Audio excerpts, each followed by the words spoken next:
It's a pretty common JRPG trope for at least one of your party members to end up being royalty. Be it someone from the royal family of the good guy nation you're trying to save, tagging along in order to take things into their own hands, or a defector from the enemy who was won over to the side of good and had to renounce all their titles and blood ties in order to do that. It's also not too uncommon for you to end up with more than one royal in your team by the end of the game, and believe it or not, Xenoblade Chronicles 2 of all things takes this to an extreme. So I'm going to go through all of the major party members, starting with Torna, then moving up through the base game, so spoilers for the end of the DLC, and up to Chapter 7 of the main game, because it turns out that only 2 of the combined 9 drivers that are considered full party members don't have some direct tie to royalty. Starting off with the Torna crew, Laura is one of the 2 exceptions to the noble rule. Not only is her mother known as a fact to not be of any royalty, but Gort, who isn't her father, calls her a bastard in such a way that implies she might actually be one and not just as an insult. She also has similar eye color to Adam, and Malos recognizes him as a bastard via eye color, so that's some other evidence. It's not 100% confirmed she's Tornan, but she was definitely living there when she awakened Jin, so it is possible. Now, unless she's the product of some love affair between a member of the Tornan royal family and a peasant woman, she isn't royalty, although that would make for an interesting story, and is theoretically possible. Adam is roughly Zeke's age, so 25 in the Golden Country, and is the bastard son of the King of Torna. Laura is 27, has similar golden eyes, and acts more like Rex than even Adam does. Gort calls her a bastard, and we know from Adam that the king sleeps around, so they could technically be half-siblings, but I kind of doubt that though. Next up is Mr. Origo himself. This one's really easy. He's the bastard son of the last king of Torna, who we're just gonna call Khan for the rest of this video for no discernible reason at all. Lord of Valletta, and 4th in line to the Tornan throne. His family will become important and be dove into a bit more when we get to his descendants. Hugo is also very easy. He's the Emperor of Morag. He was given the throne because his older brother was unable to awaken blades, but that still makes him royalty even if he wasn't the original intended emperor. He falls in battle at the end of the game, and the throne presumably passes either to his brother or the next closest male driver in the family. He also gets bonus points for using both Brigid and Gion, because they're basically royal blades, being treasures of the Ardanian royal house. And so let's skip 494, actually, it's not 500, years ahead to the main game, and go over the one person here who is not royalty. That is, of course, Tora. Nopon don't seem to have even had monarchs of any sort in any Xenoblade universe so far. The highest ranking individual we've ever seen is a mayor or a local tribal chief. So it's not likely that he's descended from some unknown line, because it seems to be canon that no matter where they are, Nopon just as a species tend not to develop royalty in their society. And now we move on to the Two Sons of Torna. Now, I've already made a video going over most of this stuff, and that actually delves into the theory behind this, but I'm going to abridge it here in case you haven't seen it, though I would obviously recommend watching it. Khan was the last king of Torna, and after him, the line of succession went Zeder, his brother, then an unknown person, likely a legitimate son, and then Adam. Khan went down with a Titan when it sank in the final battle of the Aegis War, ostensibly leaving Zeder with the throne.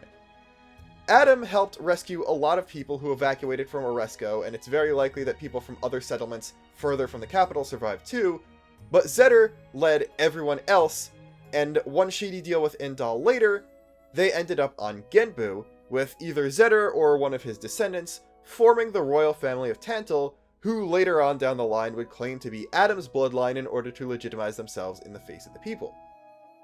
Meanwhile, Adam retired to Leftheria with his wife and had at least one kid. This kid would then go to found a legitimate descendant of Adam bloodline that would get diluted over the years and spread out to an unknowably large amount of branches, but it's very likely that Rex is at the bottom of one of them. This makes Zeke not just royalty of Tantal, but also the legitimate heir to the Tornan throne, as well as an extremely distant cousin of Rex. Rex is so far removed from royalty at this point that under no stretch of the word would he actually be considered it, but if he is somehow the most direct descendant of Adam, he would technically inherit the title of Lord of Valletta, which would still make him a minor Torna nobleman, although that probably means absolutely nothing now that Torna is gone. Another thing worth pointing out that kind of backs this up is that Tantal is extremely isolationist. Most people there are people from Old Torna of that ethnic group. Zeke, descendant of a guy with pure blood Torna blue eyes, has blue eyes himself, even though his father does not, weirdly enough. While Rex, descendant of a bastard of Torna, whose bloodline grew around other ethnic groups from other titans, has eyes similar to Adam, those of a bastard or someone who is not pure-bloodedly Tornan. Next up is Morag, who at first seems pretty cut and dry. She's Special Inquisitor, she's the driver of one of the Jewels of the Empire, and she calls the Emperor brother. But there's a lot going on behind the scenes that explains how things got to that point. Morag is not the Empress of Morardain, but she is the only child of a previous emperor. Morardain seems to follow a male preference primogeniture system, which means that a woman can only inherit the throne if there are no available male heirs. Since she was her father, Emperor Yandrig Ladaire's only child, she was groomed from a young age to be the Empress, but once Niall was born, he ended up becoming heir and kicking her completely out of the line. We could do a bit better than just that though, and figure out a little bit more detail in the family tree. First off, we know that Morag and Niall, blood-wise, are first cousins, and that once Yandrig died, Niall's father took Morag in and raised her like a daughter, hence Morag and Niall treating each other as siblings.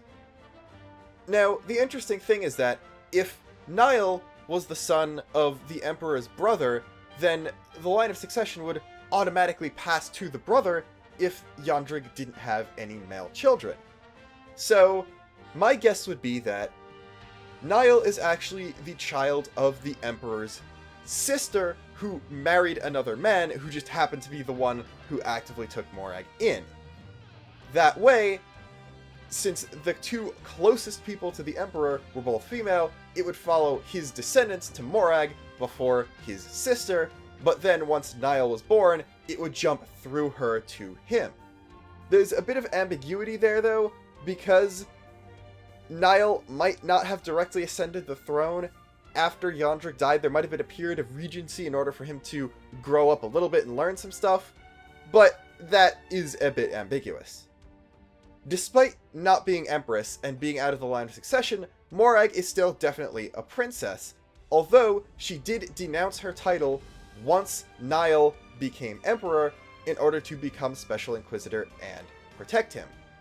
It is worth noting, though, that she becomes, after Niall's quote-unquote death, the first person since Hugo to be the driver of both Jewels of the Empire, because after he died, they were intentionally split up, so one of them would always be active.